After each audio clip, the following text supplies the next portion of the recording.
Ассалаумағалейкум, ардақты әріптестер. Армысыздар, ханымдар мен мырзалар. Қазақ баспасөзінің көкжиегінен жарқырай көтерілген үркердей. Жұлдызы жанатын журналистердің ұлттық байқауына қош келдіңіздер. Мы приветствуем вас на торжественной церемонии награждения национальной премии «Үркер» за достижения в области печатной, радио и интернет-журналистики. 2020 год принес нам очень много событий. На самом деле он будет, конечно, очень интересный, и эти судьбоносные события мы с вами будем обсуждать еще не одно десятилетие. Әрине, Ерлан, төрткүл дүниенің төрт тарабы өзгеріске ұшырап, артың тұман, алдың мұнар болған заманда бағыт сілтеп, бағдарыңды түзейтін бір шамшырақ бар болса, ол қоғамдық құндылықтардың күзетінде кірпік қақпай қызмет етіп келе жатқан жампоз журналистер екеніне сөз жоқ әрине. Бүгін үркер сол жұлдызы жоғары журналистердің есімін жарқ етпек. Для открытия торжественной церемонии на сцену приглашается министр информации и общественного развития Республики Казахстан Балаева Аида Галымовна. Қайырлы күн, қымбатты қауым. 4-ші Астана Медиа Уик медиа апталығында аясында өткізіліп отырған үркер ұлттық бәйгесінің марапаттау рәсіміне қош келдіңіздер. 3 күнге созылған Астана Медиа Уик жобасы халықаралық журналистиканың назарына елордамызға аударған ерекше іс-шара болды. Бүгінде бүкіл дүниені әбірге салған пандемия жағдайында әлем журналистері бір арнада тоғысып, өз кәсіптеріне деген адалдықты кезекті рет дәлелдеп отыр. Онлайн форматтағы платформада әлемнің 16 мемлекетінің көрермендері үшін 50-ден астам халықаралық медиа сарапшылар білгендерін үйретті. Және ең бастысы, біздің отандық журналистика деңгейі де әлемдік бәсекеге қабілеттігіне көз жеткіздік. Қазақстандық платформа ақш, Ұлыбритания, Швеция, Сауд Арабия, Ресей Федерация сияқты медиа алпауыт мемлекеттердің ақпарат кеңістігіне шығып, пайдалы контенттермен бөлісті. Осындай ортақ алаңға өзара тәжірибе алмасып, озық үлгілерді үйрену журналистиканың біліктілігін жетілдіріп, оны жаңа деңгейге көтеретіні анық. Соның ішінде әсіресе біздің отандық медиа саласына одан ару дамына үлкен серпін береді деп сенемін. Сөзімнің басында айтып өткендей, үркер ұлттық бәйгесінің марапаттау рәсімі Астана Медиа Уик апталығының аясында өтіп отыр. Әрине, біз үшін қоғамдағы әр саланың өз орны бар. Соның ішінде журналистиканың қоғам үшін атқарып отырған еңбегі өте зор. Әрбір еңбек лайықты бағасын алу керек деп санаймыз. Біздің бүгінгі шарамыз да осы ниетпен өткізіліп отыр.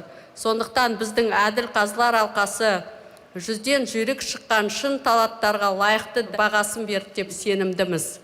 Сондай-ақ, биылғы жылдың тағы бір жаңашылдығы қазақ журналистиканың жампозы Шерхан Мұртаза ағамыздың атына арнайы номинация тағайындалып отыр. Шерхан ағамыздың отандық журналистиканы дамытуға атқарған еңбегі мен қосқан үлесі өлшеусіз. Сондықтан да қазақ журналистикасына асқар шыңы саналатын Шер ағаның атындағы марапатқа ие болу кім үшін де зор мәртебе, биік жетістік деп білемін. Уважаемые участники, осознавая важность журналистского вклада в обеспечение стабильности в сложный период пандемии, мы не могли не отметить достойнейших из вас. В сложный для всех период журналисты ежедневно рисковали жизнью и здоровьем, но своевременно информировали и доносили до людей достоверную информацию. И продолжают это делать. Сегодняшняя церемония награждения проводится в онлайн-формате, но тем не менее вся страна в прямом эфире сможет увидеть и чествовать победителей. Необходимо отметить, что новый формат нам дает даже больше возможностей. Об этом говорит тот факт, что за 2 дня проведения Астана Медиа Уик панельные сессии смотрели 25 тысяч пользователей через сайт Астана Медиа Уик и около 10 тысяч пользователей через социальные сети.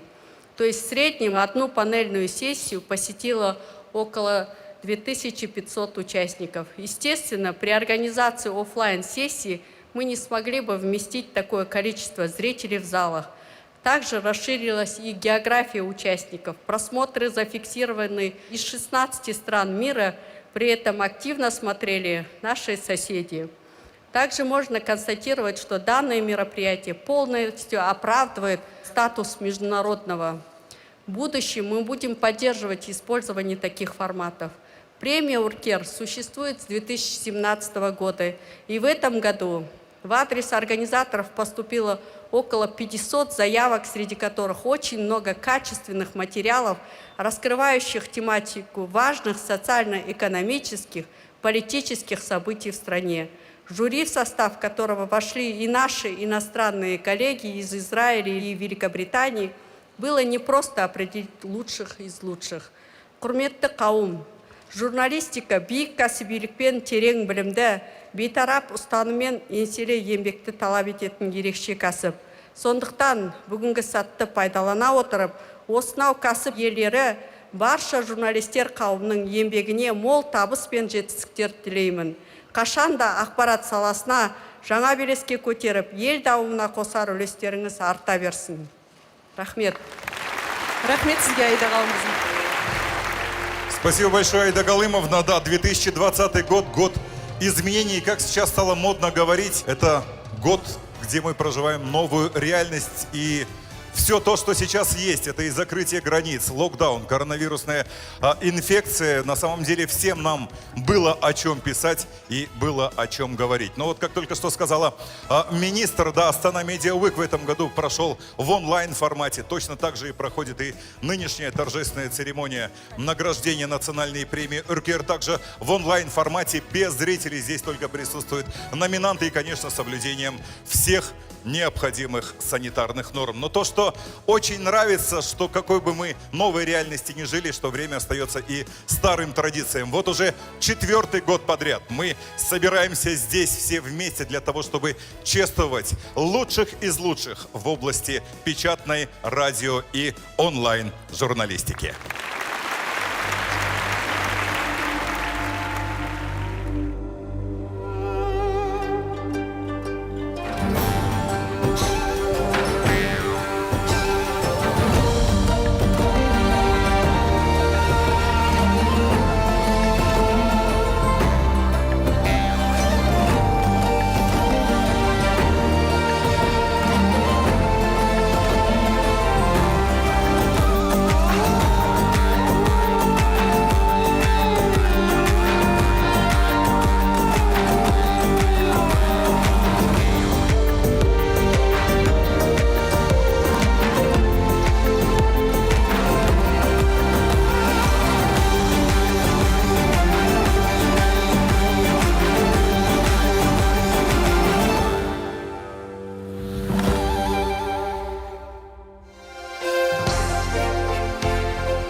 Қазақ ежелден үркер жерге түссе, жер ана масатыдай құлпырып, игілігін үйіп береді деген сенімде болған. Расында да бүгін көктегі үркер жерге марапат боп жауатын күн.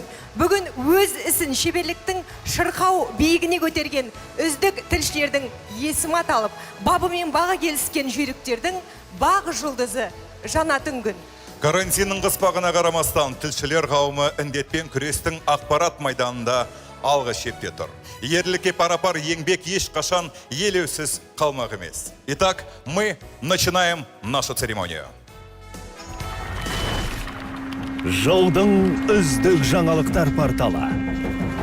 Для оглашения имени победителя в номинации «Лучший новостной портал года» на сцену приглашается пресс-секретарь президента Республики Казахстан Вали Берік Валиұлы. В номинации «Лучший новостной портал года» представлены портал Бак.кз, портал ЛС Ақпарат, портал Тенгри Ньюс, портал Байге Ньюс КЗ. Қайырлы кеш әріптестер. Жыл ақпараттық порталы Тенгри Ньюс КЗ. Отлично, я думаю, что это очень достойный выбор. Тенгри Ньюс – одно из самых профессиональных и оперативных средств массовой информации в нашей стране. Поздравляю. марапаттарыңыз құтты болсын. Бәрекелді, қошеметтеріңіз.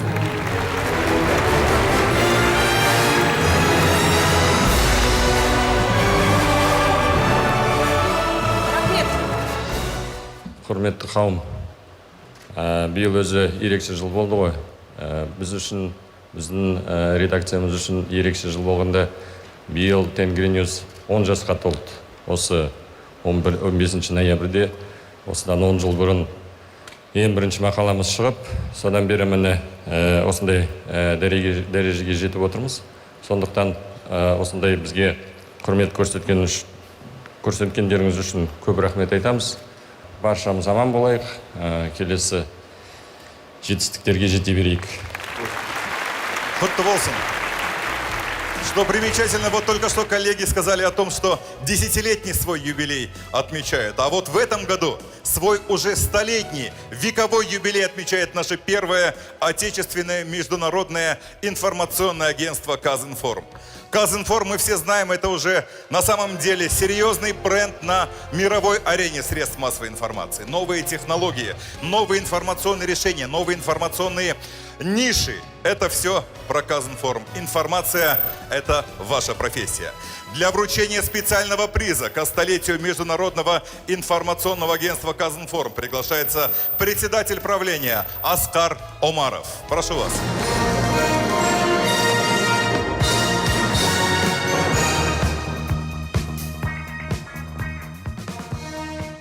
Сәлеметсіз бе, құрметті әріптестер.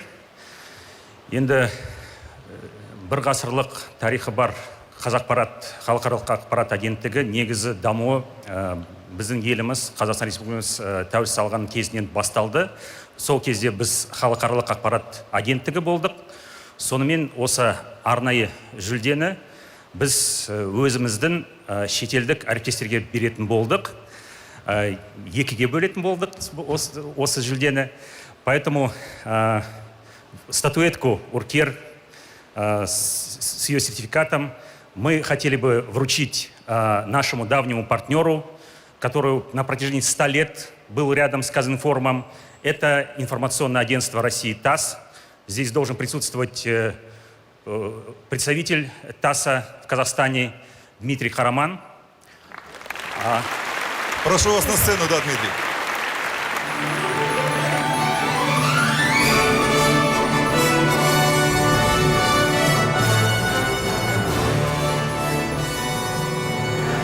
Ал осы жүлденің екінші бөлігі 1 миллион теңге.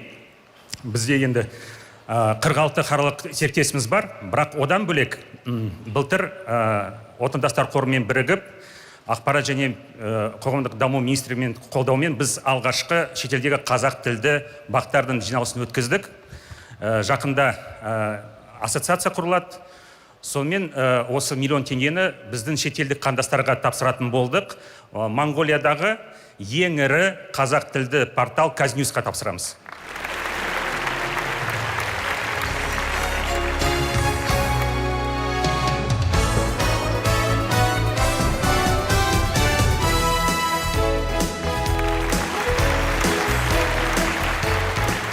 Құтты болсын, рахмет.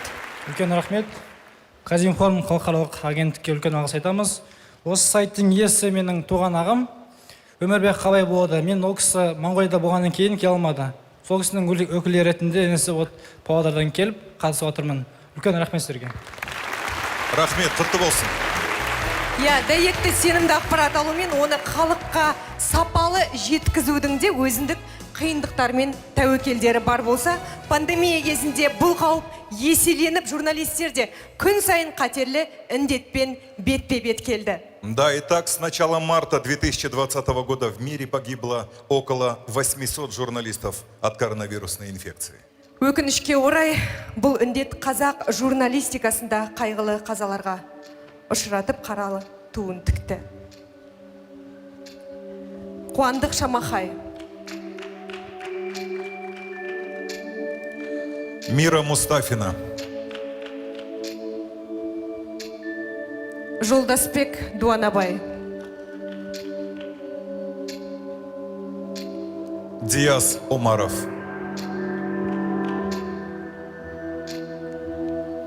Бейсен Құранбек. Сергей Степанов. Элла Цой.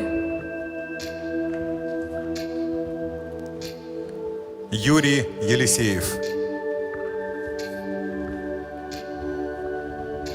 Рүстем Рахым. Ататалған әріптестерімізден қапияда көз жазып қалдық. Марқұмдардың алды пейіш, арты кеніш болсын. Светлая память. Мы продолжаем нашу церемонию. Репортаж был и остается одним из самых популярных журналистских жанров. Писать хорошие репортажи, которые захватывают читателя, заставляют сопереживать и размышлять. Это высший пилотаж журналистики. Итак, кто же стал лучшим в этом жанре? Жылдың үздік репортажы. Жеңімпаздың есімін жариялау үшін сахнаға Қазақстан Республикасының Сенат парламентінің депутаты Жүсіп Нұртөрені шақырамыз. В номинации «Лучший репортаж года» представлены Айгерим Таубай, информационное агентство «Спутник Казахстан», Айнаш Есалиева, газета «Егемен Казахстан», Нурсултан Махтыбаев, портал «Қызылорда Ньюс КЗ», Данияр Адилбеков, портал «Информбюро КЗ». Ал есімін білсек. Жыл репортажы Нұрсултан Мақтыбаев. Құтты болсын. Нұрсултан Мақтыбаев бұл репортаждық мақала адамзат баласына қиын сынаға келген COVID-19 вирусымен күресте адам өмірдің сақшысы болған дәрігер, полицей, әскерилер туралы болды.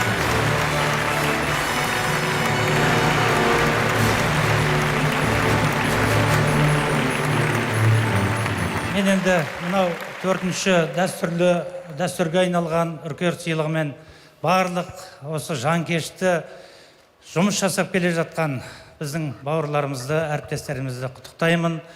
Дәстүрлі сыйлыққа айналды. Жаңа ақпарат және қоғамдық даму министрі Аида Ғалымқызы осы кезеңде біздің журналистердің пандемия тұсында қандай өлермендікпен жұмыс істеп, алдыңғы шепте өлермендікпен жұмыс істеп жатқандығын айтып, жақсы бағасын беріп кетті.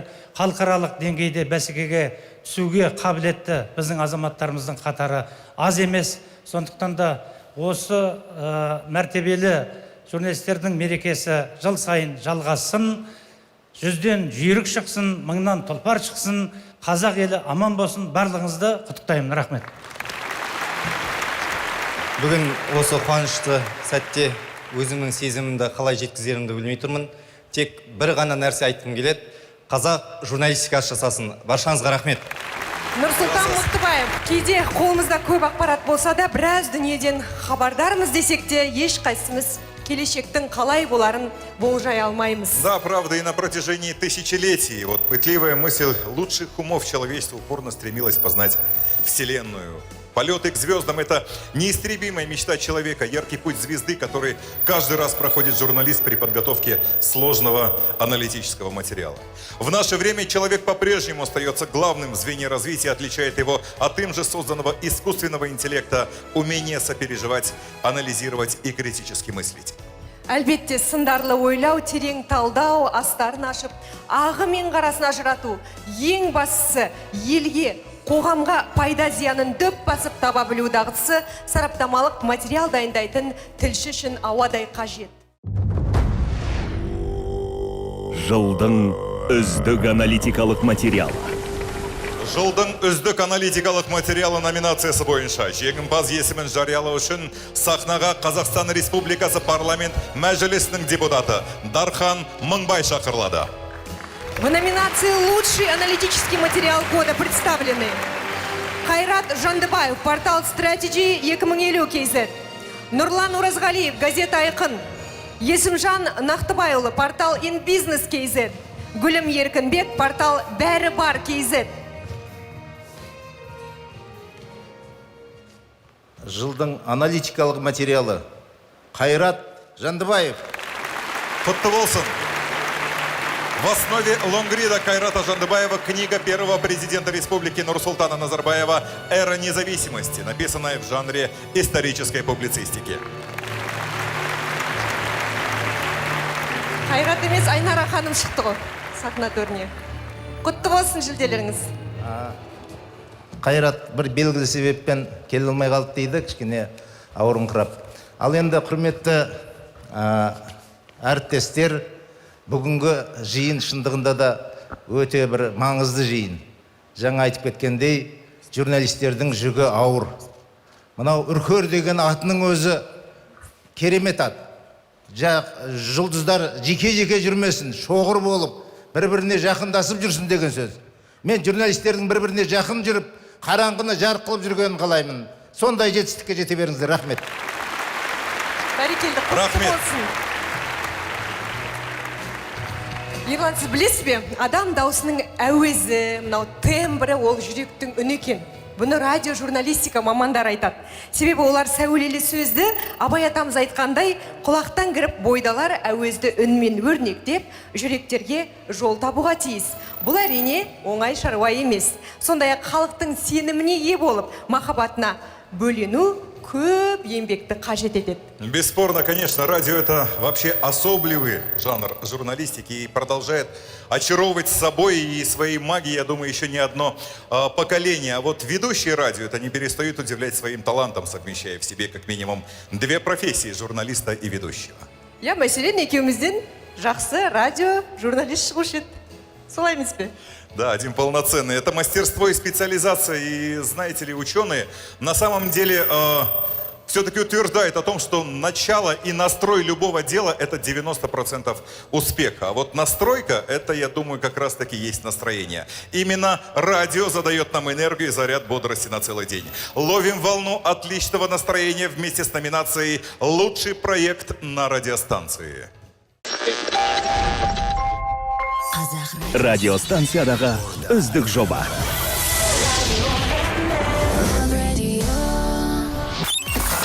Той дума, қазақтың тойы бітпесін. Радиостанциядағы үздік жоба номинациясы бойынша жеңімпаздарды анықтау үшін сахнаға Қазақ радиолары бірлестігінің директоры Ернур Бурахан шақырылады.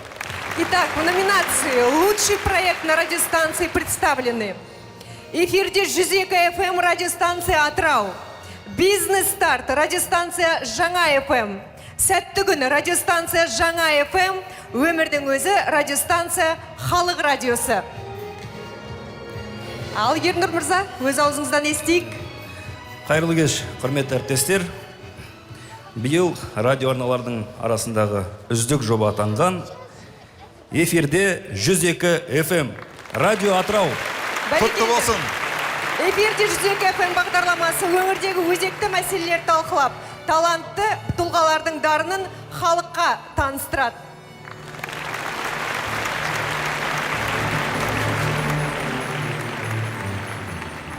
Құтты болсын, Қадат мырза. Қадірлі қауым, Атырау радиосы ұлт руханиятының шежірешісі, ұйытқысы, үналғысы 1921 жылы құрылған Қазақ радиосының өңірдегі заңды мұрагері, бел баласы деп айтуға болады. Әріптестер, құтты болсын. Бұл жалпы қазақ журналистикасының жемісі деп есептеймін. Көп рахмет. Бәрекелді. Құтты болсын. Бәрекелді әріптестер, құтты болсын жүлделеріңіз. Осы орайда өз тарапынан ұйымдастырушылар іс-шараның демеушілері Қазақстан телерадио корпорациясы мен Хабар агенттігіне алғысымызды білдіргіміз келеді. Тілшілер қауымы билік пен бұқар арасындағы алтын көпір ғана емес. Олар сондай-ақ жас ұрпақтың бойына ұлттық рухты сіңіруде де ерекше еңбек етіп келеді. Осы ретте кезекті тамаша әнге берсек, қарсы алыңыздар.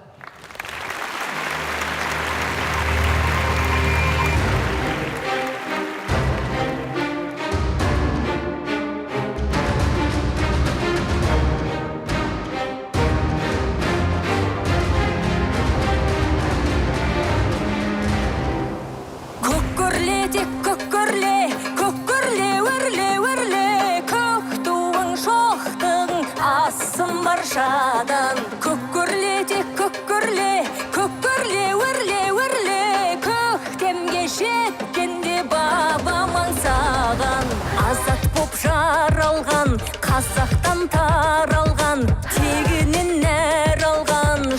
жалғап ұрпақтан ұрпақ ошағың сөнбесін, қасірет төнбесін, мәртебең өрлесін, шаттан шырқат әніңді шырқап. Хей, хей, хей, байдалам, жайнаған, базары қайнаған, көккөрле тек көккөрле, көккөрле өрле өрле, көк туың шоқтың асым баршадан. Көккөрле тек көккөрле, көккөрле өрле өрле, көктемге жеткенде бабам аңсаған.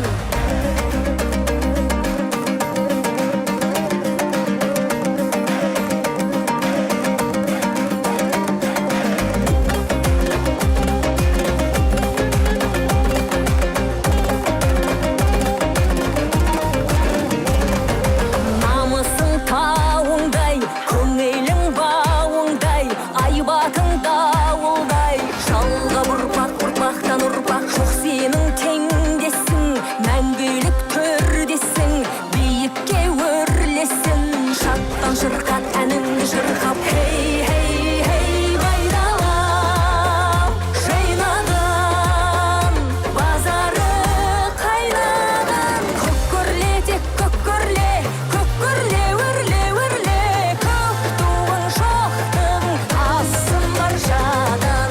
Көккөрле тек көккөрле, көккөрле өрле өрле, көктемге жеткенде бабам аңсаған.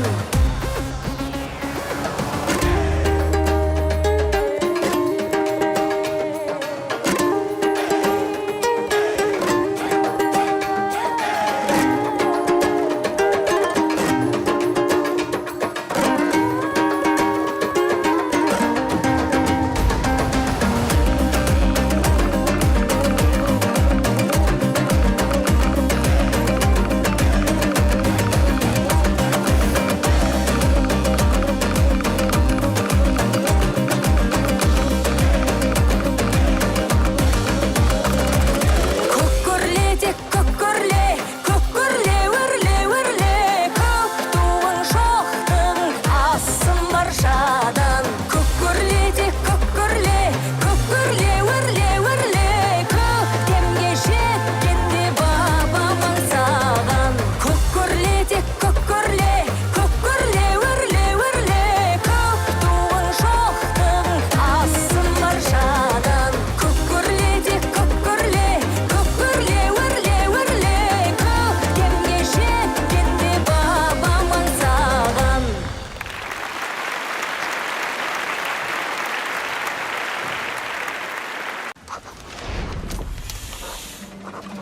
Жылдың үздік газеті. Осы номинация бойынша марапатты табыстау үшін танымал тележүргізуші, Бақ кәсіподақ салалық кәсіподағының басшысы Зейін Әліпбекті сахнаға шақырамыз. В номинации «Лучшая газета года» представлены газета «Курсив», газета «Ақжол», газета «Түркістан», газета «Жас Алаш».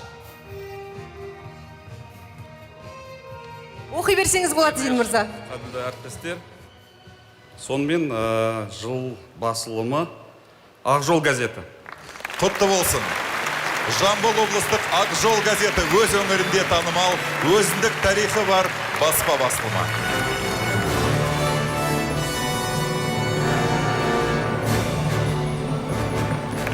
Ал марапаттарыңыз құтты болсын. Ассалаумағалейкум. Жамбыл облыстық газеті, Ақжол газеті 98 жылдық тарихы бар облыстағы үлкен басылым. Бұл газетте кезінде Арғынбай Бекбесінұлы, Мақұлбек Арыстәулет секілді ағаларымыз қызмет жасаған, бүгінде белгілі журналист, қаламгер, республикалық түрлі басылымдарда қызмет жасаған Оралхан Дәуіт ағамыз редакторлық жасауда. Жалпы ұжымның 90% жастардан құрылғандықтан облыстық деңгейдегі мәселелерді жалынды, жігерлі үнмен жазылып жатады. Сол ұжымның ауызбіршілігі, сол ұжымның тынымсыз еңбегінің жемісі деп білеміз. Сол ұжымның еңбегін лайықты бағалағандарыңыз үшін сіздерге алғыс айтамыз. Рахмет үлкен. ұжымдарыңызға бізден дұғай сәлем, құтты болсын марапаттарыңыз. Жаңа тарихи кеңістікте өзінің бірегейлігін жоғалтпай, бәсекеге қабілеттілігін арттыра білген Казахстанская правда көп журналист үшін үлкен өмір мектебіне айналды. Кәсіби журналистер мен медиа мамандарды бір ұжымға жинай білген газет редакциясы бүгінгі күні өз мерейтойын атап өтуде. Да, и все мы знаем, что «Казахстанская правда» — это не просто издание с вековой историей, это и есть наша история, история нашей страны, наших достижений, история нашей профессии. Для вручения специального приза к столетию газеты «Казахстанская правда» приглашается председатель правления акционерного общества «Республиканская газета «Казахстанская правда» Вячеслав Пащенко. Прошу вас.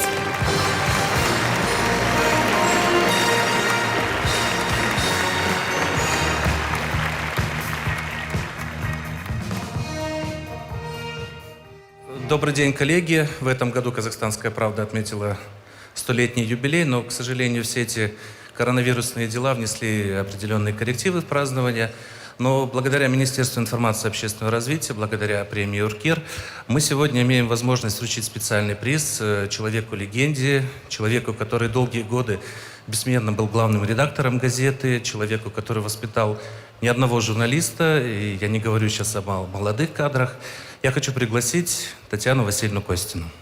Поздравляем, Татьяна Васильевна. Прошу вас.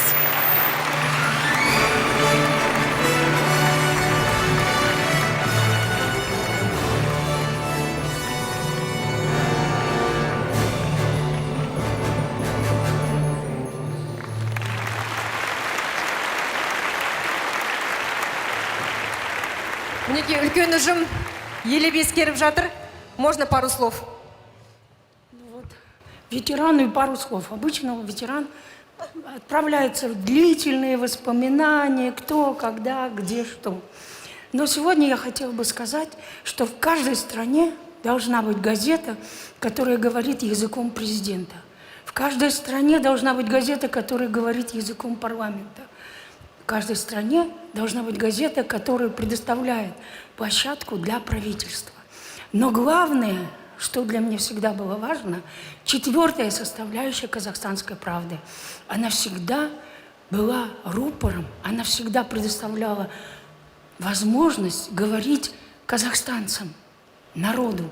И мне кажется, вот эта вековая история как раз выработала ту уникальную платформу, когда официальный голос и голос народа сочетаются в удивительной гармонии. «Казправда» прожила век и уже 1 год. И мне очень бы хотелось, чтобы бренд «Казправды» существовал в веках. Вот когда я ушла из «Казправды», но это ветеранская уже, то я встретила очень молодую журналистку. Я говорю, ну как в «Казправде»? Уже год прошел, когда я не живу там, а сердце-то болит. И она мне говорит, ой, Татьяна Васильевна, нам так не хватает запаха вашего кофе и шлейфа ваших духов. Я была так польщена, мое женское самолюбие, вот, как это здорово. Потом я пришла домой и думаю, как же так? Я проработала 14 лет главным редактором, а они говорят о шлейфе и о кофе. Ну, естественно, как это бывает у ветеранов, там все кипит, атомный взрыв, давление, все, родные укладывают меня в горизонтальное положение, я успокаиваюсь, и все проходит. Поэтому сегодня я невероятно благодарна казправдинцам за то, что они оценили мой вклад. Я невероятно благодарна министерству, которое поддержало вот эту оценку. И вообще, я выросла в этой стране. Я стала профессионалом. И, наверное, тот опыт, который я принесла в «Казправду», это опыт газеты «Фройншафт», где я начинала. Это опыт «Каравана», это опыт «Каравана Блиц». Это большой, невероятный опыт газеты «Столичное обозрение» от Амура, которая, сегодня нет, но она очень, мне кажется, большой вклад в казахстанскую журналистику внесла. Поэтому спасибо большое вам. И извините, что так долго. Это вам спасибо, Татьяна Васильевна. Өз тарапынан ұйымдастырушылар іс-шараның демеушілері Қазақстан телерадиокорпорация мен Хабар агенттігіне алғысын білдіреді. Ерлан, менің қолымда мынадай ақпарат бар. Қазақстанда 3000-нан астам редакция тіркелген, ал онда орта есеппен 15 мыңнан астам адам еңбек етіп жүр екен. Олардың қатарында мына сізбен мен де бармын. Ал сіз білесіз бе, сол тілшілер, мынау теле және радио журналистер, шолушылар, монтажерлар, операторлар еліміздің 34 жоғарғы оқу орнында даярланады екен. Надо же, я даже скажу больше, что Казахстан стал первой в Центральной Азии страной, где запущены специальные сайты против фейковой информации. А при поддержке нашего министерства действует сайт stopfake.kz. И с момента запуска проекта проводится анализ публикаций и уже официально опровергнуты 90 ложных публикаций. Бұл жанр ақпараттың астарына үңіліп, ақиқатты табу жолында жаным арымның садағасы дейтін журналистер қауым барда ешқашан жойылмайды. Жылдың үздік журналистік зерттеуі. Вручать награду в номинации «Лучшее журналистское расследование года» приглашаем владельца ведущего делового издания Forbes Казахстан, телеканала Музон и радио Бизнес ФМ Арманжана Байтасова. Прошу вас. В номинации «Лучшее журналистское расследование года» представлены Дархан Нурумбетова, портал Байге Ньюс КЗ, Елена Брицкая, Юрий Масанов, портал Информбюро КЗ, Михаил Казачков, газета «Время» и Дина Имамбаева, журнал «Акихат». Дорогие друзья, добрый вечер, добрый день. Пользуясь случаем, хотел бы поблагодарить организаторов Астана Медиа Week, конечно же, организаторов премии «Уркер».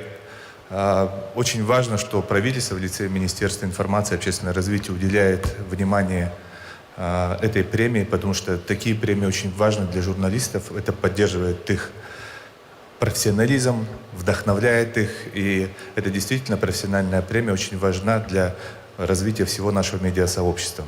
И вообще могу сказать, еще раз хочу поблагодарить, что именно сохранили именно вот это название «Журналистские расследования». Журналистские расследования очень-очень нужны. Без таких журналистских расследований невозможно даже исполнить концепцию служащего государства, которую продекламировал наш президент, и которую мы сейчас все хотим реализовать все вместе. Итак, кто стал обладателем премии в этом году? Журналистское расследование года. Премия уходит Михаил Казачков. Михаил Казачков за подробности расследования коррупционного и антикоррупционного скандала в Кызылорде.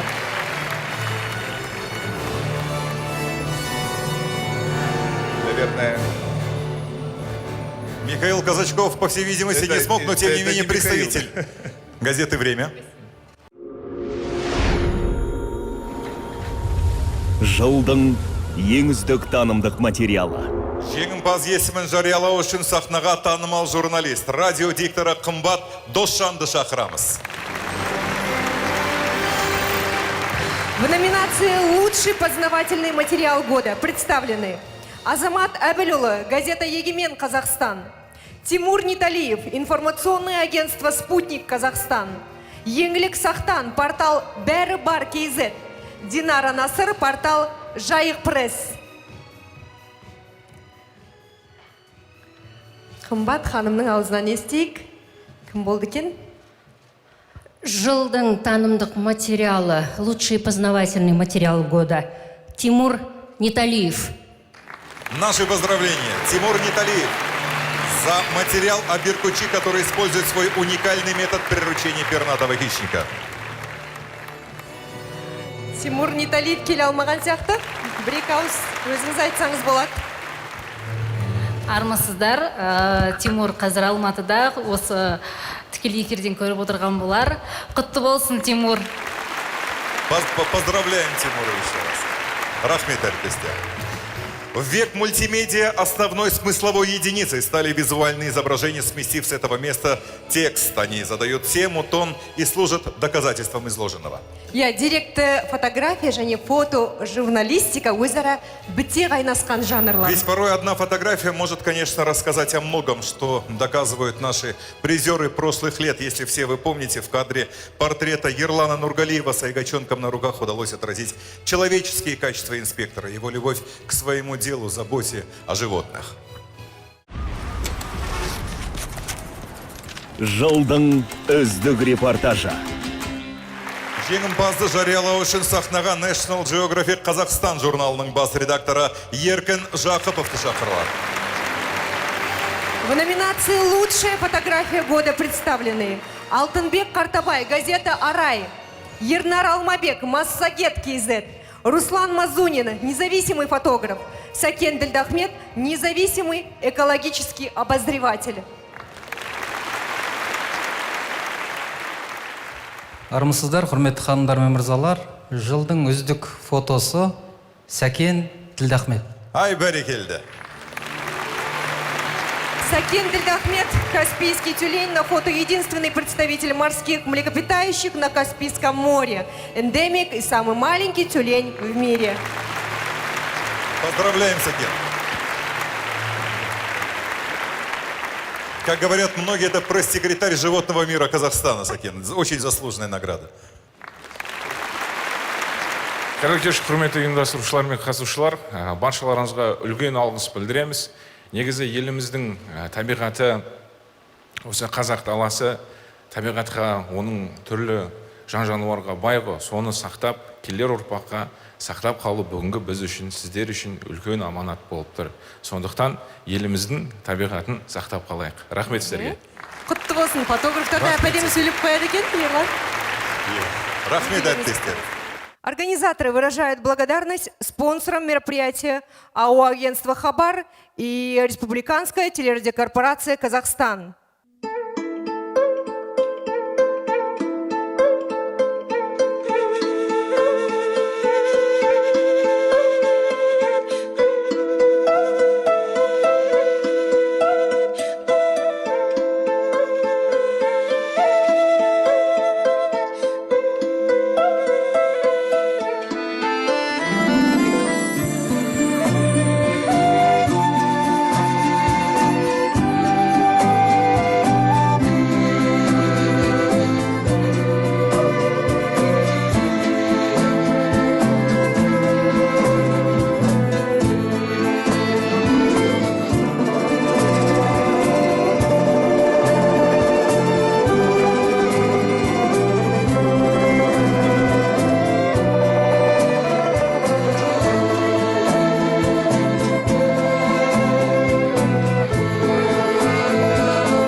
последние пару лет жанр интервью набрал большую популярность в социальных сетях, а именно благодаря молодым и дерзким интервьюерам, которые отошли от шаблонных формулировок и задают прямые вопросы про политику, про религию, про деньги, про личную жизнь.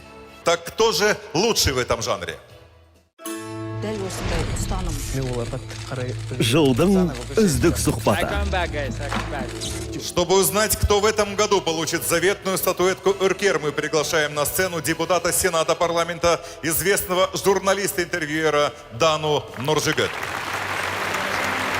В этом году в номинации «Лучшие интервью года» представлены Зарина Ахматова, портал Холла Ньюс, Еркеблан Нурикеш, газета «Айқын», Гүлбаршын Сабаева, газета «Егемен Казахстан», Айгерім Фазыл, портал «Тенгри Ньюс». Мың құбылған қуаныштан, дерттерден, қиын не бар адам жанын зерттеуден. Мен келемін өз жанымды зерттеумен, бірде аяз, бірде жалын, өрт кеудем. Адамдарды зерттей алмай жүрмін мен, оны зерттеу мүмкін емес. Білдім мен деп кезінде Мұқағали ақын жырлаған екен. Расында да биылғы өте қиын жылы. Адам жанның, адам өмірінің, құнының өлшеусіз екенін дәлелдеп жатқан осынау қиын кезеңде өзінің денсаулығын басын қатерге тіккен әріптестерім, журналистер, өздеріңізге мықты денсаулық тілеймін. Сонымен жыл сұхбаты, интервью года. Бұл жанрдағы үздік журналист Гүлбаршын Сабаева. Құтты болсын. Гүлбаршын Сабаева, сұхбат әлемді жайлаған COVID-19 вирусының адам ағзасына әсері және оның ерте замандардағы вирустармен байланысы тақырыбында доктор Алмаз Шарманмен болған сұхбат. Гүлбаршын, по-видимому, не смогла сама прийти на церемонию. Гүлбаршын, өкінішке қарай мен сізбен бүгін танысам ба деп едім. Болашақта бола жатар. Мен сізге мықты денсаулық біріншіден. Осындай үздік сұхбаттарды жүргізе беріңіз. Қазақстан сіздің атыңызды біле берсін, өрлей беріңіз деп тілек айтам. Құтты болсын жүлделері. Рахмет. Егемен Қазақстан газеті Гүлбаршын Сабаеваға сәлемдемені жеткізерсіздер. Рахмет. Жылдың үздік журналы. Жылдың үздік журналы номинациясының жеңімпазын анықтау үшін еліміздің танымал журналисті Александр Тараковты ортаға шақырамыз. Давайте узнаем лучших в номинации «Лучший журнал года». Журнал «Ақылдым», журнал «Мұқағали», журнал «Ақыл кеңес» и журнал «Жұлдыз».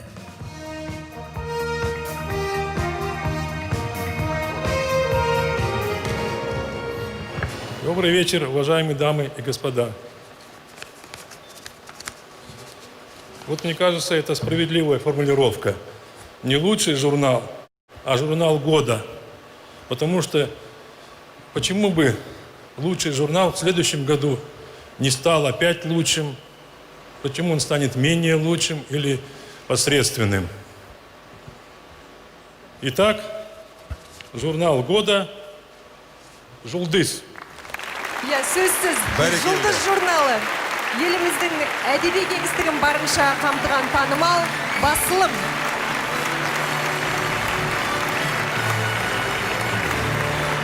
Дәулеткерей Кабылы. Құтты болсын. Құтты болсын.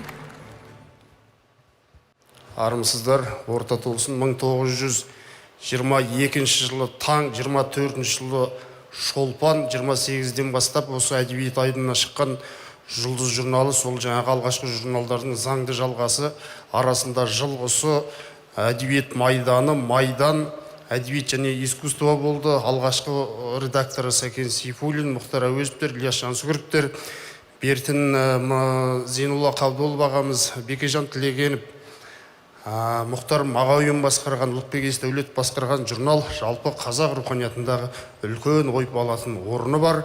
Бүгінгі жеңістеріңізбен барша журналистерді құттықтаймын. Ұйымдастырушыларға мың алғыс. Қазақстан Жазушылар одағының басылымы екенін білесіздер. Шерағам айтпақшы, қазақтың Шерхан айтпақшы, журналистердің арқалағаны алтын, жегені жантақ болмасын, жұлдыздарың жана берсін. Бәрекелді, құтты болсын. Рахмет. Рахмет. Спасибо, Айсан Ильич. Ақшаны алмай кетпеймін дейді ғой Дәулеткер ағам. Құтты болсын. Сегодняшнее событие, завтра уже история. У каждого времени есть свои герои. И важно иметь ориентир, менторов и наставников в своей профессиональной сфере. Бүгінде отандық журналистика саласында жастарға үлгі болар тұлғалар жетерлік. Мәселен, жаңа Дәулеткерей Кабылы еске алғандай, журналистің арқалағаны алтын, жегені жантақ деп тілшілер еңбегіне әлде қашан баға беріп кеткен Шераға, марқұм Шерхан Мұртаза қазіргі қалам ұстаған барша жастың үлгі тұтар ұстазы. Таланттан не білу керек. Сонау Алтайдың асқарынан тауының арасында жүрген Оралхан Бөкей дейтін азамат болды. Соны қызметке алдым мен. Қызметке шақырғанда оның секіргені бірден бөлім меңгерушісі болды. Әдебият, мәдениет, өнер бөлімін дейтін болатын. Сонда сол бөлім меңгерушісі етіп тағайындадық. Өйткені сендік. Енді батыс қиырынан ол кезде Гурьев облысы деуші еді, қазір Атырау дей ма? Атыраудан мына қазіргі үлкен ақынымыз біздің Фариза Оңғарсынова деген қызды шақырдық жұмысқа. Оңтүстік Қазақстаннан Мұхтар Шаханов дегенді шақырдық. Тракторист болып жүреді екен. Шын болса, трактор айдадым дейді, бірақ соған мен ақша сене бермеймін. Барлығы да шетінен центр мен атайын деген мықты жігіттер болып шықты. Соның арқасында газет тиражы көбейгені, жұртқа үлкен беделі болғаны, оқыла бастағаны, тиражының жүздеп көбейгені соның салдары. Иә, сондықтан биыл Үркер байқауында қазақ журналистикасының шерағасына һәм намыс найзағайына айналып кеткен Шерхан Мұртаза атындағы арнайы сыйлық тағайындалып отыр. Ал бұл сыйлық кімге бұйырар екен? Шерхан Мұртаза атындағы номинация. Арнайы сыйлық егерін анықтау үшін сахнаға Қазақстан Республикасы ақпарат және қоғамдық даму министрі Аида Ғалымқызы Балаеваны шақырамыз. Итак, специальные премии за достижения в области журналистики в номинации имени Шерхана Мұртаза представлены Қайнар Олжай, Қали Сәрсенбай, Еркін Қыдыр, Думан Бұхай.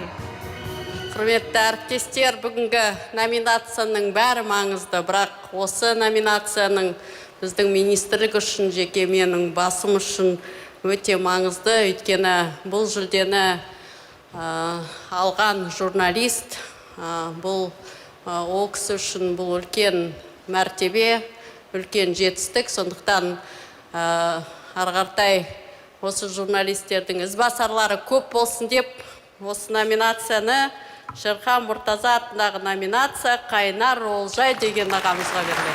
Бәрекелді. Құтты болсын Қайнар Олжай, Қазақстан ұлттық арнасының бас редакторы.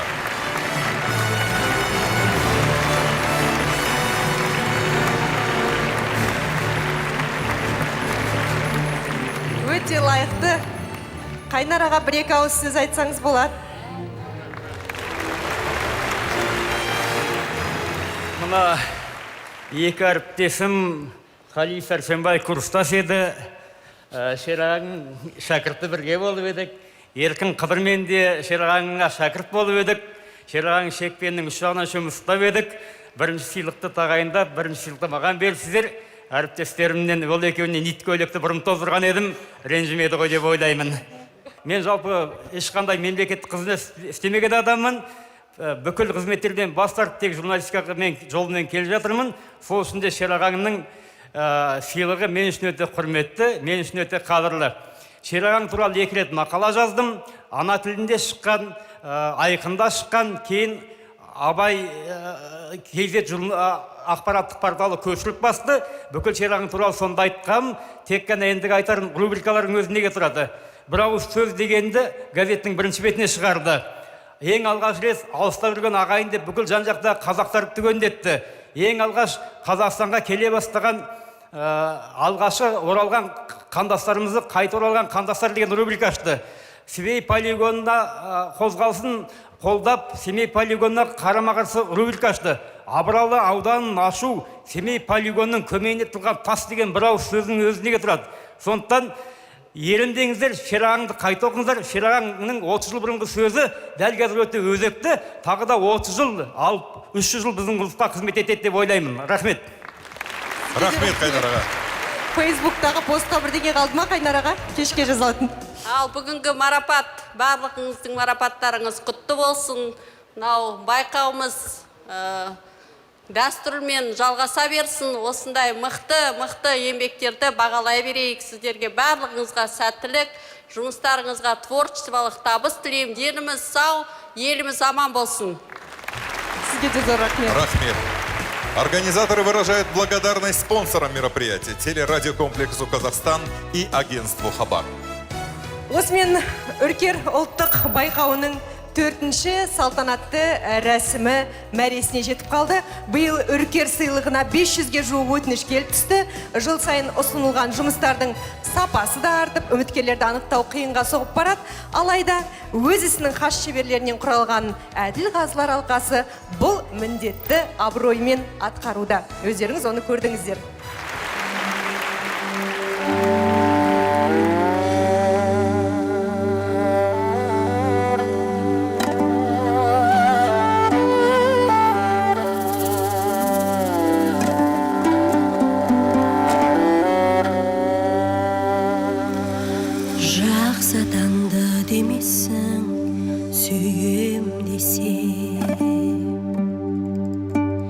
Табынатын тәңірім ием десең, адам болып күн кешу қиын маған. Арқа тұтып өзіңе сүйенбесең, қазағым ай, пай пай пай, ардағым ай, сен менің шолпанымсың, жанған одай, өзіңде өмір сүрген қандай бақыт, өлмейтін махаббатым, арманым ай.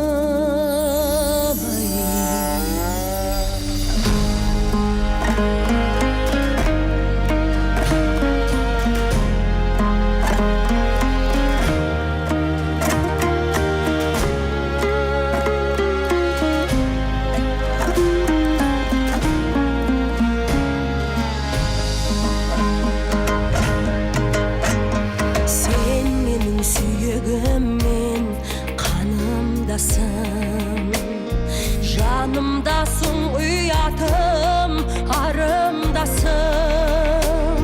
Саған деген махаббат дамылдасың, тек сенің топырағыңды жамылғасың.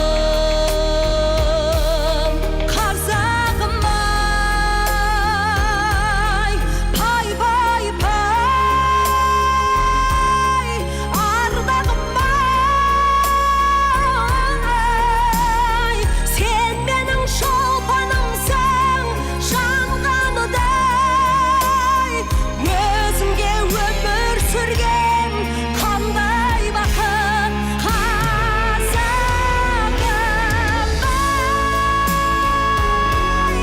ардағым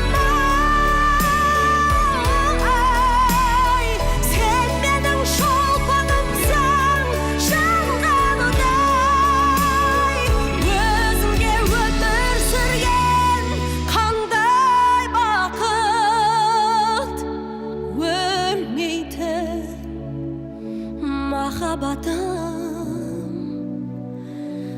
арманым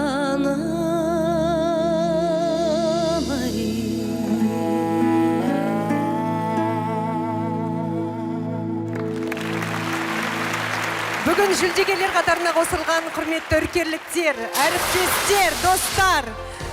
Келесі жылы дәл осы уақытта дін аман, ешқандай бет пердесіз, карантинсіз, осы залда қайта қауышқанша. До следующих встреч, коллеги! Дальнейших побед и, главное, творческого вдохновения!